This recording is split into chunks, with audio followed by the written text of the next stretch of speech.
Assalamu alaikum wa rahmatullahi ta'ala wa barakatuh.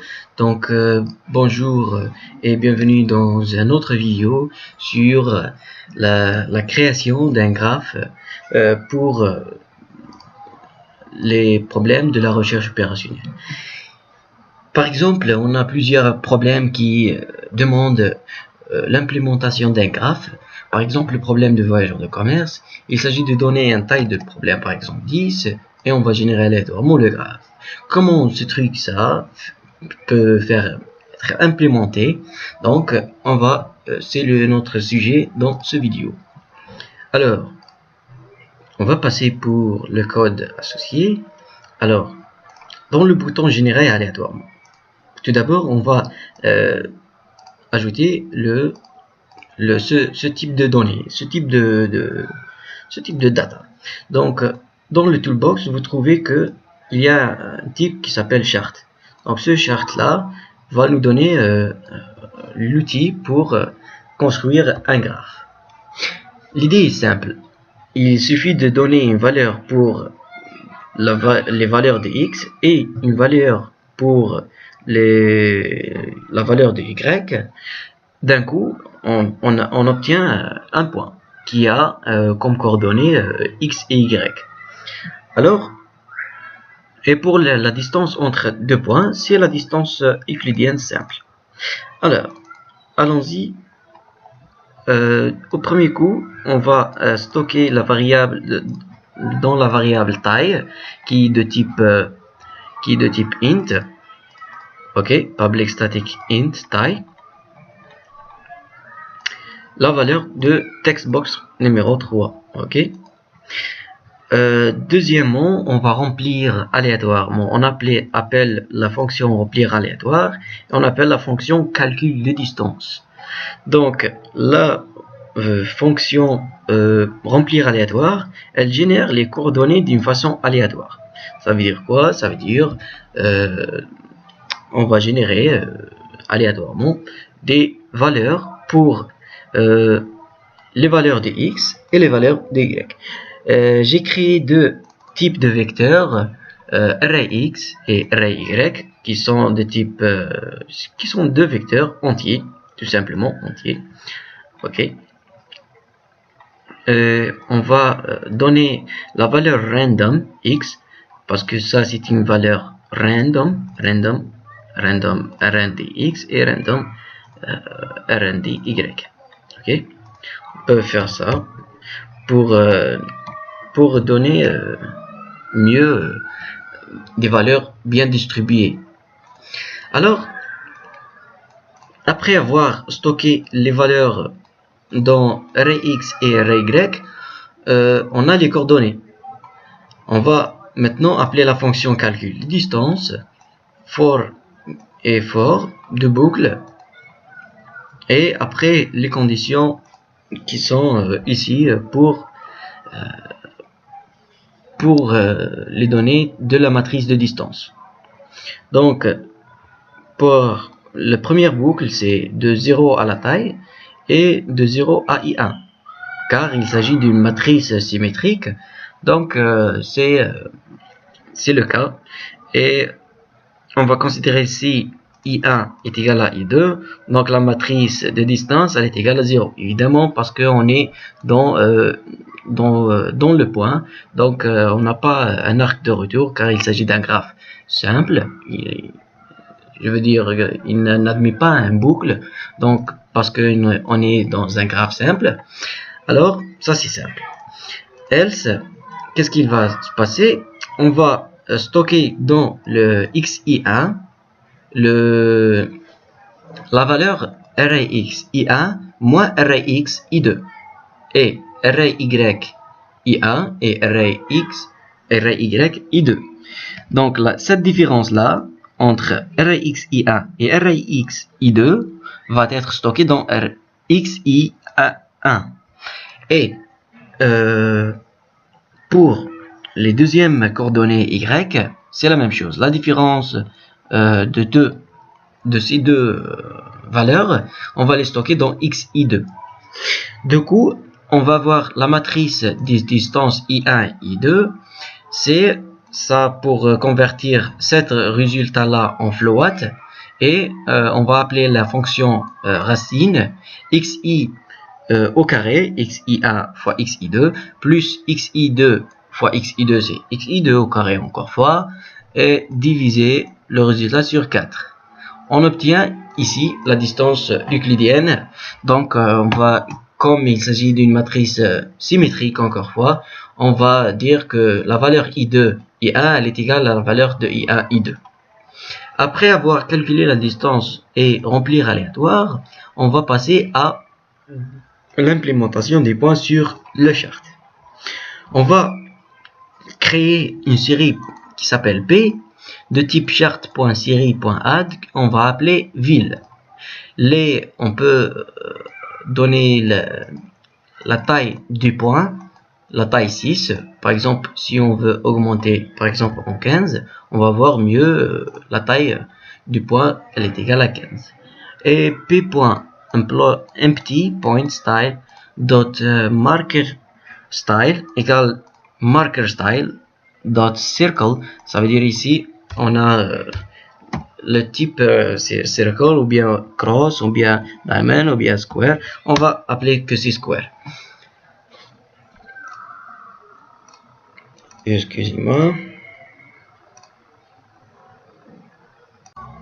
Alors on a dit que cette formule de code, elle s'agit de donner le type de format pour le point. C'est ici square ou bien circle ou bien. Donc p.is value shown as label, ça veut dire ici les labels, les tickets de chaque point, elle est égale à true. p.smart_labels_style.enable equal true, ça veut dire ici que dès que deux valeurs de label se croisent, cette formule assure que dans une façon smart, elle affiche les labels dans une façon smart. Alors, le point, on va créer une liste appelée point pour faire rentrer cette type de point dans le chart ici. Donc on a nos données stockées dans deux types de array x et array y, sont des valeurs dans un vecteur et on a besoin de ces valeurs dans un type de point. Donc on va initialiser x1 à array x et y1 à pour array y, et p.label ici c'est juste pour faire un label pour les points. On va appeler ville ou bien point ou bien n'importe ce qu'on veut. Ça c'est pour la concaténation, et cette code là pour dire que on va donner l'indice 0, 1, 2, 3 et ainsi de suite. Ok, donc on va rester avec ville. Ok, donc une fois on a ajouté ces valeurs là, on va ajouter dans la liste point. Donc point.add new point.f x1 et y1. Une fois ça se fait, for each point.f pt in points, ça p.point point add xy. Add xy c'est add a data point object to the end of the collection with the specified x value and y value. Ça veut dire il nous faut un double x value et un double de y value. Et comme on a stocké nos valeurs dans point, ok, donc pour chaque point pt dans point, on va faire stocker les valeurs de x et y. Donc ce x là, il est ça veut dire qu'on va stocker la valeur x et la valeur y. Point.x. Donc il s'agit de la valeur x. Et point.y, c'est la valeur y dans le type de liste point. Et point.color, on va color.red, on va dire que c'est black. Ok. On dit. Ok. Une fois ça se fait, on passe pour la création des lignes. La création des lignes, s'agit de construire une autre variable sp. C'est une série de listes, c'est une série de lignes. Ok, donc série sp.chart1.series.add sline et sp.chart type série chart type.line. Donc le type c'est de ligne et on va construire une liste de points qui s'appelle ligne. Alors pour deux boucles, on va construire deux boucles pour faire l'implémentation des lignes pour un point et un autre. Donc sPoint.point.add new data point int array x i1 et array y i1. Ça veut dire ici on apprend le premier point i1. Dans le premier point, il est caractérisé par son coordonnée y, array x et array y. Et on prend le deuxième, array x i2 et array x y i2, et ça c'est pour les couleurs de la ligne. Et à la fin, on va relier ces deux points par une ligne. sp.chartType, a system Windows Form Data Visualization Charting, series chart type.line. Ici,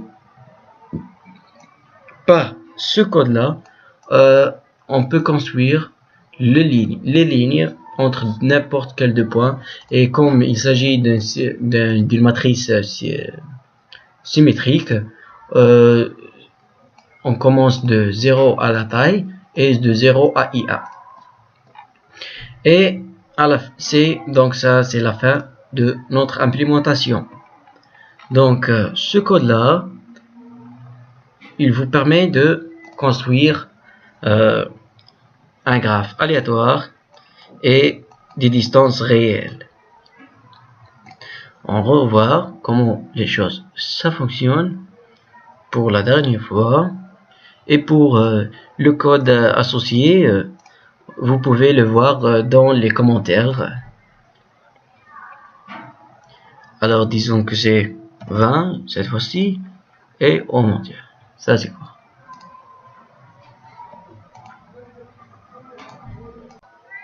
Alors, revenons à notre application. Disons cette fois-ci c'est 20. On va générer aléatoirement et voici un graphe. Pour une autre fois, disons que c'est 7. Générer aléatoirement et voici le graphe.